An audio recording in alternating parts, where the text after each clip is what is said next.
Hey guys, it's Forte here, and damn is Splatoon 3 close now. I'm sure you see everybody always saying how bad Splatoon 3's marketing is. I mean, although I don't think it's as bad as most people say it is, I'm sure we can all agree that it could have been better. That got me thinking, you know the one thing that Nintendo actually showed off really well? It's the gear. All of the gear in Splatoon 3 looks so cool, and you can tell that the Splatoon devs have really put extra attention into the detail of all the brands and clothes.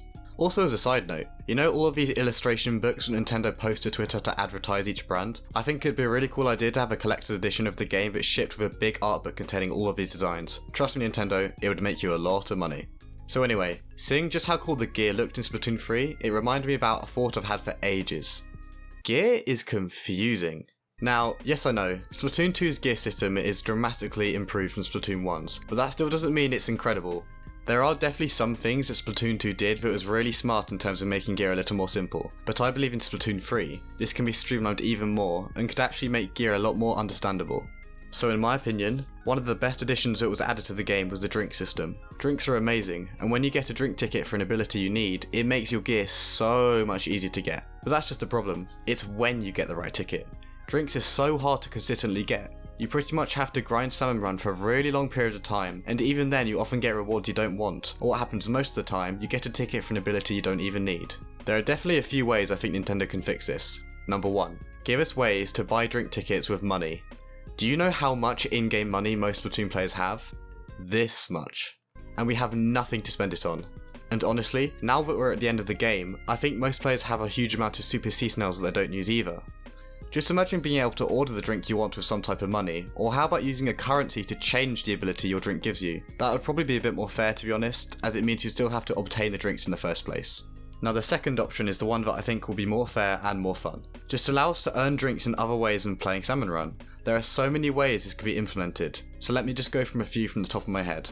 Other games reward top players for obtaining a high rank. In Overwatch you can earn sprays, Valorant you can get banners and buddies. Why not get given a certain number of drink tickets depending on how high your X power is at the end of a season? How about the game uses an achievement system where you get rewarded in drink tickets or maybe even special pieces of gear for completing achievements? That would be rewarding too. And if you don't like ranked, what about being rewarded for getting high freshness scores in Turf War, or for playing in a certain number of private battles? There are genuinely so many ways tickets could be given out, and they seem pretty easy to think of too. Okay, so we've found a way to make obtaining your gear a bit easier, but now let's talk about managing it. I'm not gonna lie, organising and managing your gear is absolutely infuriating for this game. There are so many pieces of clothes you get given, and all you get is a menu that really does not help you at all. Most players play multiple weapons, and sometimes even have multiple gear sets for the same weapon. And maybe I'm the only one here, but if I'm swapping to one of my secondaries that I don't play much, I really often forget what gear I'm even meant to be equipping. Don't even mention to me that sifting through all of the gear can take ages, and sometimes the in-game timer doesn't even give you enough time to choose your clothes. Can you tell this annoys me yet? What annoys me even more is that there's such a simple way to fix this. Just give us a setting where you can attach certain clothes to one weapon. That's literally it, it would fix all of those problems I just mentioned. The weapons in the equip menu could have a really small icon of your combo, so you'd be aware that you already have a preset equipped to that weapon. It wouldn't automatically equip those clothes as you pick the weapon, as that would be annoying in its own way. But let's just say after you choose the weapon, you could click a button like maybe Y, which would instantly put on your preset build for you. Ideally, you could save multiple presets to one weapon and then choose from there, but even if we get just one, it will be a huge quality of life change for everyone. I'm not even joking when I say sometimes when I'm making a new build, I often scrub off gear that was meant to be for another weapon, and I just have no clue that I even did it because I forgot what gear was meant to go with which weapon. This means that I lose completed builds for older weapons quite a lot, and this system would remind me of what gear I'm even meant to be using for those weapons. It would fix so many things. And finally, with how good some of the gear looks in Splatoon 3 aesthetically, I would love to see a way to finally have a complete freedom over your clothes and be able to change the main abilities attached to your gear.